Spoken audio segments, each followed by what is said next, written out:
Hey Dreamers, I'm back to give you another monthly update. Think of it as your monthly stock therapy, your monthly reminder of how it feels to have dividend income that could pay all of your bills. Another reminder to pay yourself first so you can ultimately reach your financial freedom goal.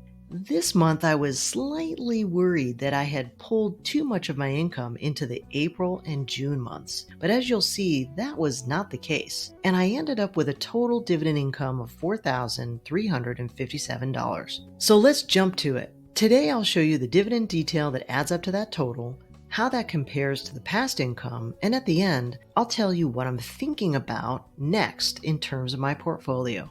So as you know, this month we're looking at the second month in the quarter. And so in the past, that meant November or February. And in November, I had $3,750. By February, that had grown to $4,126. But that increase was primarily because I was continuing to heavily invest through the end of last year. Whereas since the beginning of this year, I haven't put one additional dollar into my portfolio. Not one. I've only been optimizing, which you've been watching as you've gone through my videos with me over the last several months. And also, as you know, last month I had a blockbuster month of almost $8,800. And the total for May is $4,357, an increase of over $230 over the last analogous month. So that's not bad given that most of the optimizations I've made benefit the month of April, the month of June,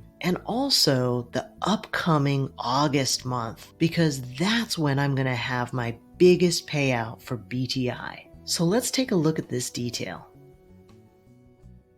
Alright, so over the course of the month, we can see that week 1 was the biggest with $2,107, and the second being the biggest payout. In week 2, $805, week 3, $1,175, and in those weeks, the biggest days were the 9th and the 16th, and overall the month ended kinda weak with only $6.69 in week 4 and $263 in week 5. So here's the detail. Month started off strong, heavy in telecom. I had $1,322 from AT&T, $633.71 from Verizon, $47.44 from Shaw, Canadian Telecom, $29.42 from Canadian Imperial Bank, $10.79 from General Mills, $9.60 from Bristol Myers Squibb. Now, as you know, I took JP Morgan way down, so only $8.55 from JPM.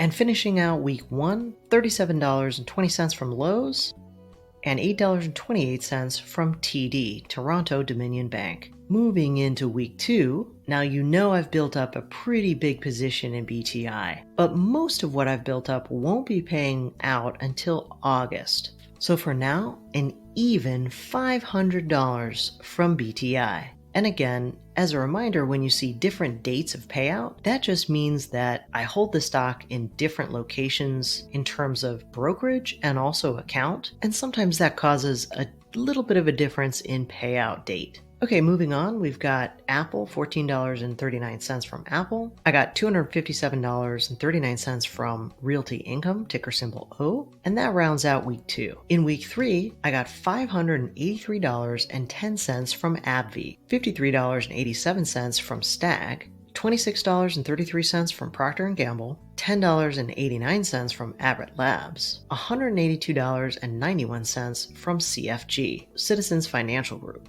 and $58.60 from Texas Instruments, and finally $259.18 from Sunoco.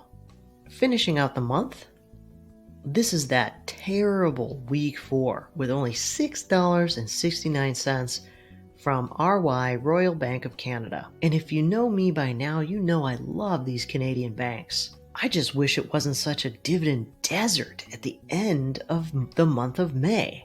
But in any case, the month wrapped up strong with $74.88 from Good, a commercial REIT, just under $4 for SPHD, an ETF, $3.32 for BBN, a bond ETF, $11.41 from Devo, which is that new position that's kind of like a hybrid dividend and covered call ETF.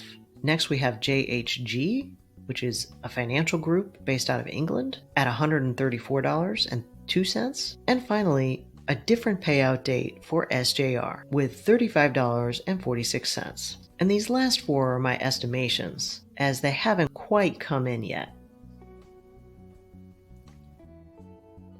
And every month, I like to take a look at this. This is my cumulative passive income for the year so far. And the red bar is this year, whereas the blue bar represents last year. So by this time last year, May 2021, I had received just over $20,000 in dividend income. But this year so far, I'm up to $29,904. I just can't wait to see where I'm going to end up netting out in 2022. Because last year, I ended up with $51,680. But I'm almost at $30,000.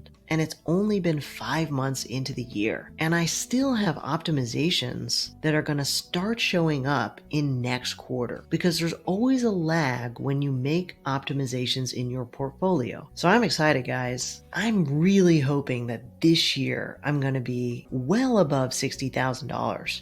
Where will I end up? Will I break that $70,000 mark for 2022? And in 2023, will I break the $80,000 mark? Man, these kinds of charts just get me jazzed up. When I think about that my first job out of college paid me $28,000 for the entire year, if I had showed myself this graph when I was 21 years old, that I would be making more than that just in passive dividend income in less than half a year, I honestly just wouldn't have believed it.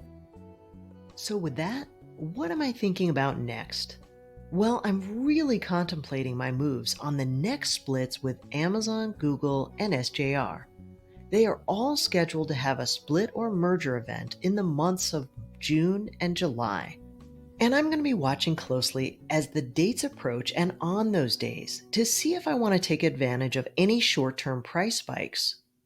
So that's what's on my mind for the next 30 to 45 days. I'm also wondering if we're experiencing the last of the bear rallies before a significant dip, also known as a dead cat bounce. Now I'm filming this a week ahead before release, so perhaps we'll know by the time I publish this. And by the way, why am I filming so far ahead? Well, it's because I'll be on vacation. Perhaps I'll take you with me next time. Hey, at some point, we need to live the dividend dream, right? Not just dream it. All right, I hope you enjoyed this dividend income update from May. And as always, I encourage you to do research, then implement and learn by putting it into practice. As a reminder, I'm not a financial advisor, so keep in mind these videos are for entertainment and inspiration only. I'll see you on the flip side.